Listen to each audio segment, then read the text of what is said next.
Assalamualaikum warahmatullahi wabarakatuh. Selamat pagi anak-anak. Apa kabarnya hari ini? Mudah-mudahan kalian dalam kondisi sehat walafiat ya. Hari ini kita akan memulai kembali pembelajaran kita. Tetapi sebelum kita memulai pembelajaran pada hari ini, mari kita awali dengan sama-sama mengucapkan basmalah. Bismillahirrahmanirrahim. Baik anak-anak, hari ini Ibu akan menyampaikan materi pembelajaran kita dengan slideshow. Untuk anak-anak, silakan memperhatikan apa yang Ibu sampaikan dan tetap semangat ya. Selamat belajar. Baik anak-anak, kita masih masuk di bab 2, yaitu menumbuhkan kesadaran terhadap Undang-Undang Dasar Negara Republik Indonesia dengan materi pokok, makna kedudukan dan fungsi UUD Negara Republik Indonesia tahun 1945. Pada hari ini pembahasan kita yaitu submateri makna alinea pembukaan UUD Negara Republik Indonesia tahun 1945. Baik, tujuan pembelajaran kita adalah yang pertama menghargai makna kedudukan dan fungsi UUD Negara Republik Indonesia tahun 1945. Yang kedua, mendukung makna kedudukan dan fungsi UUD Negara Republik Indonesia tahun 1945. Dan yang ketiga adalah menganalisis makna UUD 1945 dalam sistem hukum nasional. Nah, baik anak-anak, ini dia makna alinea pembukaan Undang-Undang Dasar Negara Republik Indonesia tahun 1945, di mana di dalam pembukaan UUD ini terdapat 4 alinea. Makna alinea pertama mengandung dalil objektif, yaitu alasan bangsa Indonesia untuk berjuang memperoleh dan mempertahankan kemerdekaan agar penjajah tidak bertindak sewenang-wenang terhadap bangsa dan manusia lain. Kemudian ada dalil subjektif, yaitu aspirasi bangsa Indonesia untuk melepaskan diri dari penjajahan. Nah, perjuangan ini didorong oleh penderitaan rakyat Indonesia selama penjajahan dan kesadaran akan hak sebagai bangsa untuk merdeka. Lalu kemudian anak-anak, alinea kedua kita lihat. Alinea kedua ini menunjukkan ketepatan dan ketajaman penilaian bangsa Indonesia bahwa perjuangan bangsa Indonesia telah mencapai tingkat yang menentukan, bahwa momentum yang telah dicapai harus dimanfaatkan untuk menyatakan kemerdekaan. Nah, kemudian kemerdekaan harus diisi dengan mewujudkan negara Indonesia yang merdeka, bersatu, berdaulat, adil, dan makmur. Kemudian anak-anak, alinea ketiga mengandung makna pengukuhan makna dari proklamasi yang luhur, didorong dari motivasi spiritual yang luhur, merupakan perwujudan sikap dan keyakinan bangsa Indonesia terhadap Tuhan Yang Maha Esa. Kemudian yang terakhir anak-anak yaitu alinea keempat.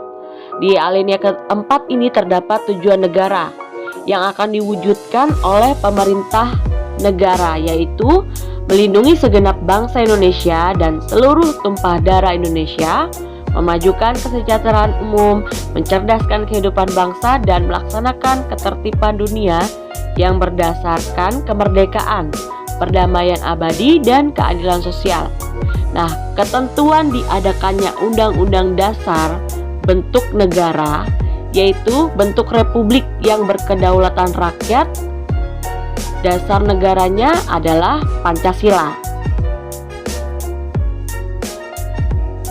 Nah, baik anak-anak, kemerdekaan yang diraih harus mampu mengantarkan rakyat Indonesia menuju cita-cita nasional, yaitu negara yang merdeka, bersatu, berdaulat, adil, dan makmur.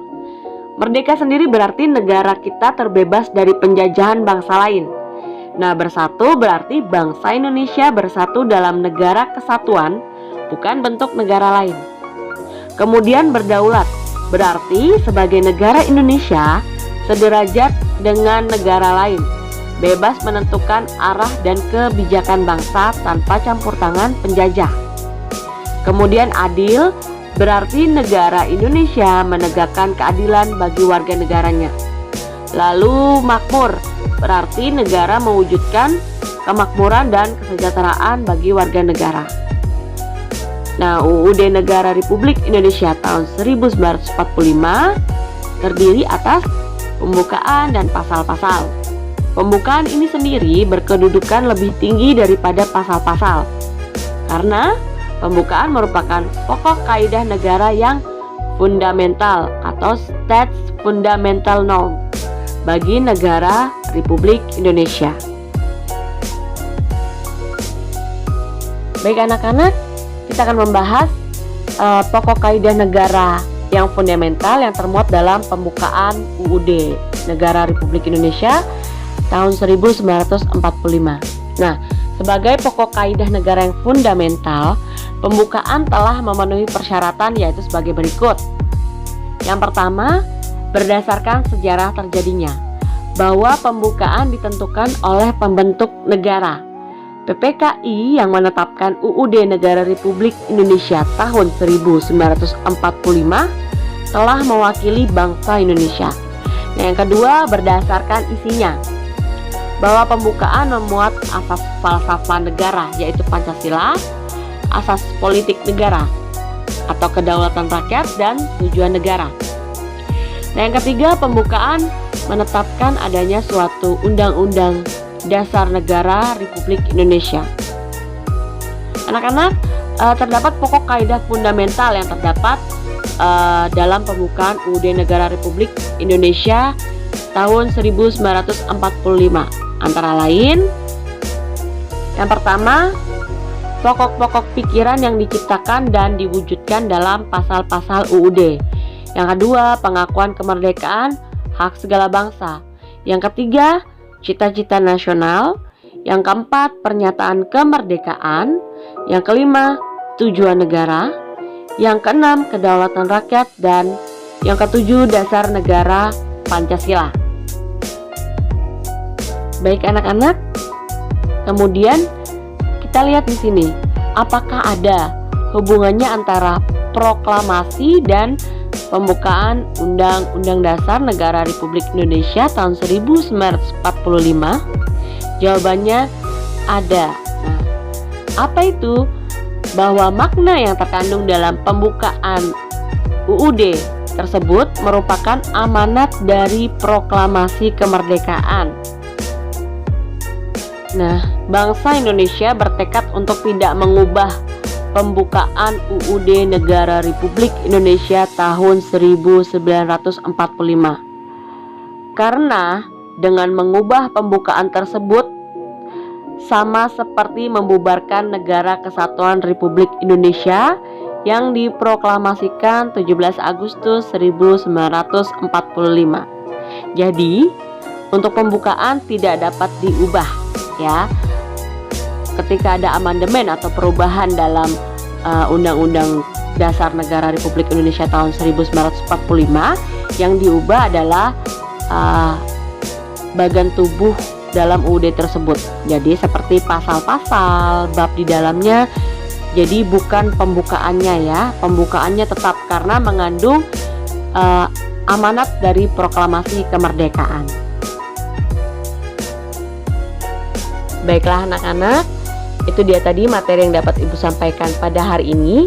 Semoga apa yang Ibu sampaikan dapat menjadi ilmu yang bermanfaat bagi kalian semua. Amin ya rabbal alamin. Baik anak-anak, tetap semangat dalam mengikuti pembelajaran daring, tetap jaga kesehatan. Mari kita akhiri pembelajaran hari ini dengan sama-sama mengucapkan hamdalah. Alhamdulillahirabbil alamin. Baik anak-anak, jangan lupa untuk mengerjakan tugas yang Ibu berikan ya. Akhir kata, wabillahi taufiq wal hidayah. Assalamualaikum warahmatullahi wabarakatuh.